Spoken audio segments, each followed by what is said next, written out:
Doha ne s'est pas terminé, à mon avis. Doha, c'est un processus que nous avons salué, que nous saluons et nous louons comme toutes les autres initiatives. Dans notre organisation, nous sommes de ceux qui continuons à penser. La solution à la crise congolaise n'est pas que militaire, elle est avant tout politique. Mais malheureusement, c'est un processus qui fait aussi face à l'intransigeance de M. Tshisekedi, qui pour lui, le seul langage qu'il peut entendre, ce n'est que la force. Nous savons qu'il se prépare à nous attaquer, il nous attaque d'ailleurs. Nous savons qu'il ne considère pas cette initiative de Doha comme une option. Il suffit de voir la qualité des membres de la délégation qu'il envoie. On continue à faire confiance à la médiation. De notre côté, nous avons montré la bonne foi. La bonne foi se résume au fait que nous nous sommes retirés de nos propres grés de Walikali. La bonne foi, c'est que nous avons libéré 1400 éléments des FARDC qui étaient encore bloqués au niveau de la MONUSCO. Et cette libération s'est faite sans contrepartie. Parce que nous aussi, on a des prisonniers qui ne veulent pas libérer. Mais il s'est fait qu'il y a d'autres qui étaient plutôt disséminés dans la population civile avec les Wazalendo. Ils sont encore là. Parmi eux, il y a les FDLR. Parmi eux, il y a bien entendu les Wazalendo. Et bien entendu, les FARDC. Il y a 2-3 mois, vous étiez ici. Aujourd'hui, la situation se stabilise davantage. Ce qu'il faut dire du président Kabila, c'est seulement que Goma et l'Est de la République, les Congo libérés aujourd'hui, c'est les Congo libres.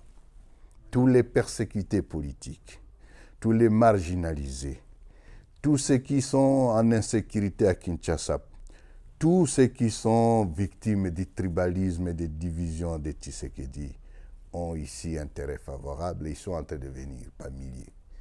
Les évêques de la Cinco ainsi que ceux de l'ECC, ils ont béni cette terre.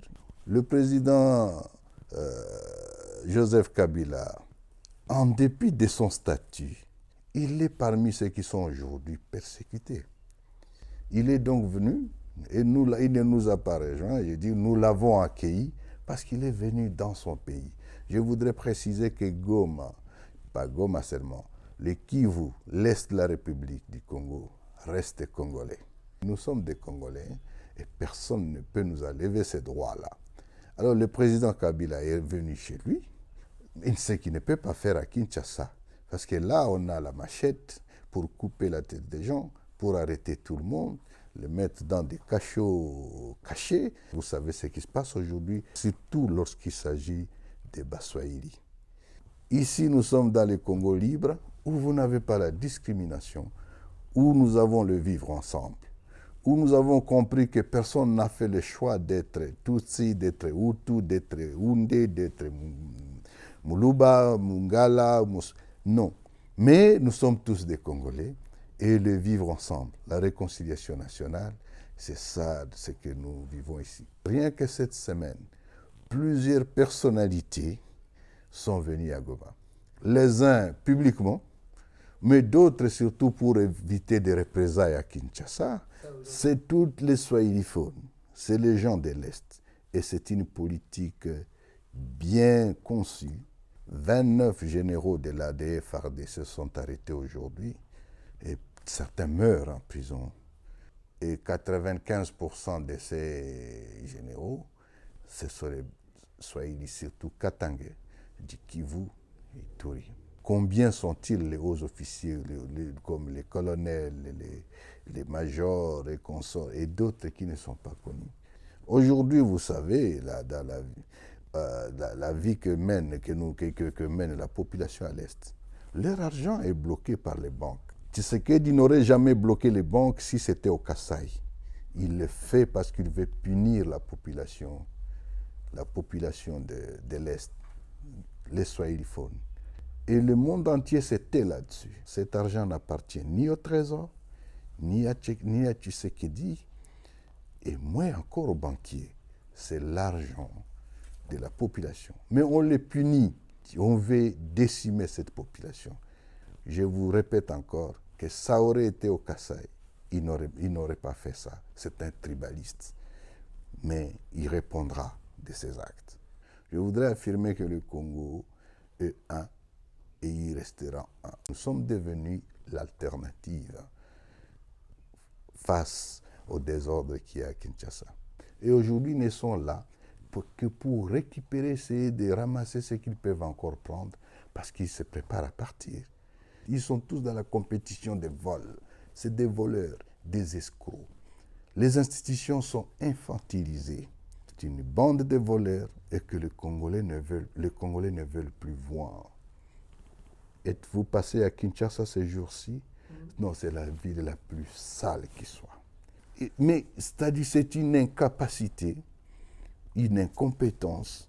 M. Tshisekedi a pris le pays, considère que le pays ne peut être dirigé que par sa famille, son clan et sa tribu. Il n'y a aucune nomination sans qu'il y ait quelqu'un de sa tribu là-dedans. Et ça va dans tous les domaines.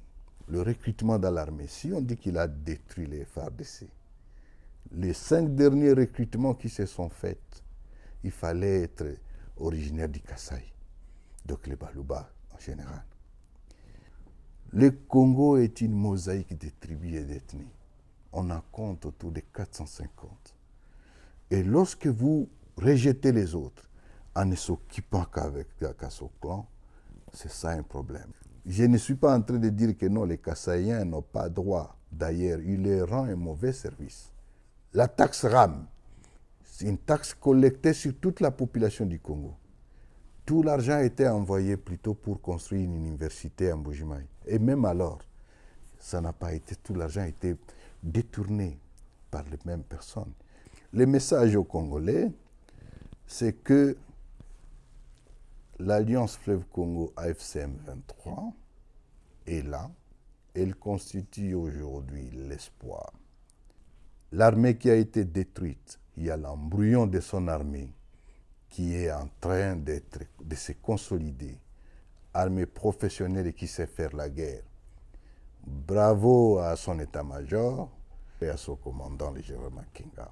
C'est la prochaine armée de la République démocratique du Congo.